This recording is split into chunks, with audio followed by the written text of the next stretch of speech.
Hi, I'm Rick Dior, and these are the Sonor Rosewood Phonic drums from the late 1970s. These drums were made, I think, from maybe 1977, 1978, all the way into the 80s.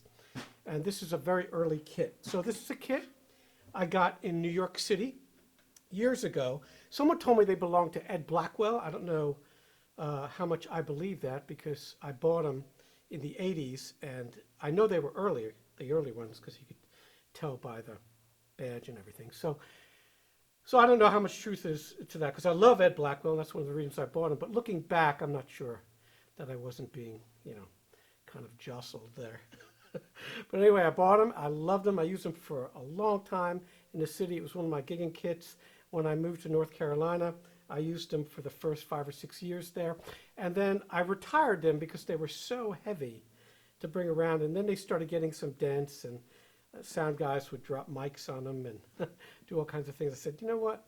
These are great drums. I'm just going to leave them home. And I started bringing out some nesting kits that I have instead, which I've been using since then. They sound great, but they're not these. So these are legendary drums. Most notably, Jack DeJohnette used these back in the 70s. There was a famous ad that you'd see in Downbeat that Sonor put in there of him playing them. And, you heard him play these all the way back in the day, okay, when he was playing with even Charles Lloyd and things like that. So he's a big Sonor guy, and I'm a big Jack DeJohnette guy. So I, as a kid, I was always salivating over these drums. I have a catalog, and I showed you this. I don't know which video I put up first, but if I did my snare drum of the week, an episode on the Sonor Phonic snare, you saw me show you this. But this is the old catalog I had from when I was a kid. And these are the drums that I dreamed about. There you see the little jazz kit there. And you know what? My dream came true. So I have the exact kit. Now I also have a 22-inch bass drum that I hope you can see that in the picture down there. And what I'll do is I'll grab my camera here and I'll give you a little tour. This is an old cell phone. And by the way, I am up in the North Carolina mountains. That's why this is my teaching studio up there. It's much smaller than what I have in Charlotte, so it's going to sound and look a little different today. So let's see here. Okay, I think this is you can't really get too close with this. Can't zoom in, but I'll show you some video. We'll take a little walk around here. So here's a close-up, as close as I can get, of these drums. And the original head had genuine rosewood on it. You see how far that mount went into it. And of course that really cool muffler on the bass drum, which I have used. I have an extra one if anyone wants to buy it. And this drum here is the 22. I took the original head off because I use it a lot and I didn't want it to get dented and messed up. So I do take this one out every once in a while. And it's in mint condition, okay? So the sizes are 10 by 8, I believe, 12 by 8 and 14 by 14 floor tom, and 18 by 14 bass drum. This is a great size, a 22 by 14. That's a great size for a bass drum. One thing I want to show you, I did put rims mounts on here a long time ago because they really open up the drums. And what I did was I cut this mounting bracket here with a hacksaw, and then I found some generic mounts that fit, and then I put them on the old percussion rims mounts. These have got to be 35 years old at least. Right when I got the drums, I did that. I really wanted them to open up. They didn't ring as long, even close with these big mounts going through that hole there, okay?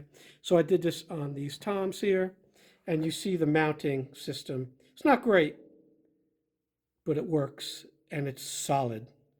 The solid German engineering. All right, no serial numbers on the badges. Okay, and that's the badge for the 10, and here's a badge for the 12. So no serial numbers, but the snare drum has a serial number, which is interesting. All right, so that's your little tour. We'll go back around here.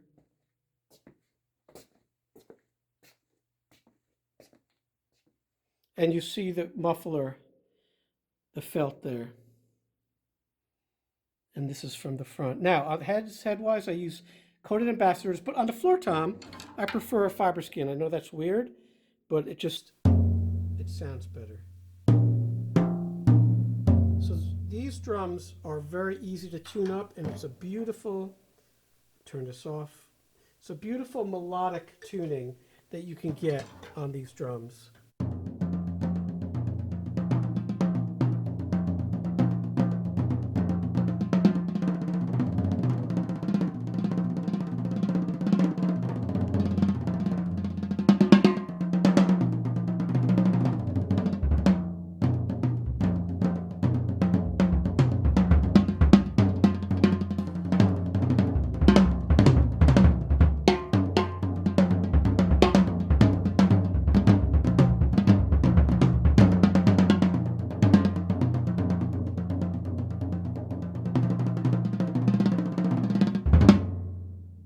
Always love that kind of thing with these drums. They're very powerful and earthy sounding.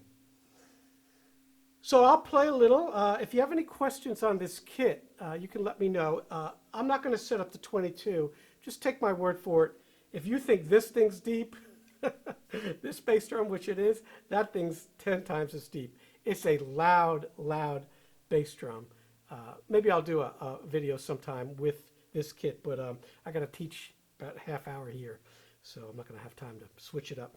All right, so I hope you enjoyed this video. Send me any questions or comments as usual. We'll see you soon.